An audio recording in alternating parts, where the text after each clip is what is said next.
হিন্দু ধর্মাবলম্বীদের সবচেয়ে বড় ধর্মীয় উৎসব শারদীয় দুর্গাপূজা উপলক্ষে গোপালগঞ্জের মন্দিরগুলোতে শুরু হয়েছে নানা প্রস্তুতি। মণ্ডপে মণ্ডপে চলছে শেষ মুহূর্তের দেবী বরণের আয়োজন। দীর্ঘ বছর ধরে গোপালগঞ্জ জেলায় ধর্মীয় ভাবাগাম্ভীর্য ও বিপুল উৎসাহ উদ্দীপনার মধ্য দিয়ে শারদীয় দুর্গা উৎসব উদযাপিত হয়ে আসছে। এরই ধারাবাহিকতায় উৎসবের আমেজে এ জেলায় জগত জননী মহিষাসুর মর্দিনী মা দুর্গার আরাধনা করা হবে। জেলার সর্বত্রই সৃষ্টি হয়েছে পূজার আবহ। ভক্তরা মায়ের কৃপালাভ, দেশের সুখ ও সমৃদ্ধির জন্য করবেন প্রার্থনা। শারদীয় দুর্গাপূজা উপলক্ষে মায়ের কাছে আমরা আশা করি সকল সনাতন ধর্মের যারা হিন্দু আছে আমরা সকলে মিলে মায়ের পূজা উদযাপন করতে পারি। মায়ের কাছে একটাই চাওয়া, আমরা যেন সবাই শান্তিপূর্ণভাবে দেশে বসবাস করতে পারি।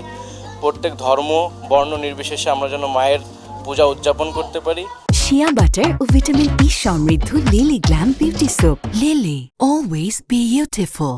শেষ মুহূর্তে রঙের আঁচড়ে দেবী মূর্তিকে ফুটিয়ে তুলেছেন প্রতিমা শিল্পীরা। তবে গত বছরের তুলনায় এবার তাদের কাজও পারিশ্রমিক কম বলে জানিয়েছেন তারা।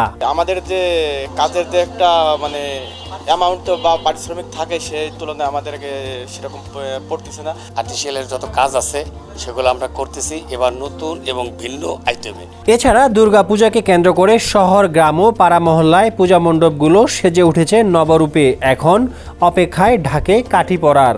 আমাদের পূজা প্রস্তুতি প্রায় শেষ পর্যায়ে। আগামীকালের ভিতরে আমাদের সমস্ত কিছু সম্পূর্ণ হয়ে যাবে। বা বৃষ্টির কারণে অনেকাংশে আমাদের অনেক কাজ কাম লাঘব হয়েছে, যার কারণে আমরা সঠিকভাবে কাজ করতে পারতেছি না। এই স্বল্প সময়ের ভিতরে আমাদের যেভাবে বিভিন্ন ডেকোরেশন, আমরা এই ডেকোরেশনগুলো অনেকটা সংক্ষিপ্ত আকারে নিয়ে আসছি এই আবহাওয়াগত কারণে। পূজা উদযাপন পরিষদের টিম সব সময় মাঠে থাকবে এবং আমরা এই প্রস্তুতিমূলকভাবে প্রতিটি মন্দিরে, প্রতিটি জায়গায়, প্রতিটি কমিটির সাথে সার্বক্ষণিক যোগাযোগ রাখছি। এদিকে আইনশৃঙ্খলা বাহিনীর পক্ষ থেকেও নেওয়া হয়েছে ব্যাপক নিরাপত্তা ব্যবস্থা। শারদীয় দুর্গাপূজা উপলক্ষে গোপালগঞ্জ জেলায় আমরা জেলা পর্যায়ে, উপজেলা পর্যায়ে সভা করা হয়েছে। বিভিন্ন জেলা পর্যায়ে কমিটি করা হয়েছে, উপজেলা পর্যায়ে কমিটি করা হয়েছে। প্রত্যেকটি দুর্গাপূজা মণ্ডপে, 1294 মণ্ডপে প্রতি মণ্ডপে সিসিটিভির ব্যবস্থা, পর্যাপ্ত আলোর ব্যবস্থা, ইন এবং আউটের ব্যবস্থা, এবং সেখানে যেন ট্রাফিকিং সিস্টেম ভালো থাকে। পুলিশের পক্ষ থেকে, আনসারের পক্ষ থেকে, র্যাব, সেনাবাহিনী প্রত্যেকের পক্ষ থেকে এগুলো আলাদাভাবে কোর কমিটির মিটিং করে আমরা কিন্তু সমস্ত ব্যবস্থা গ্রহণ করেছি।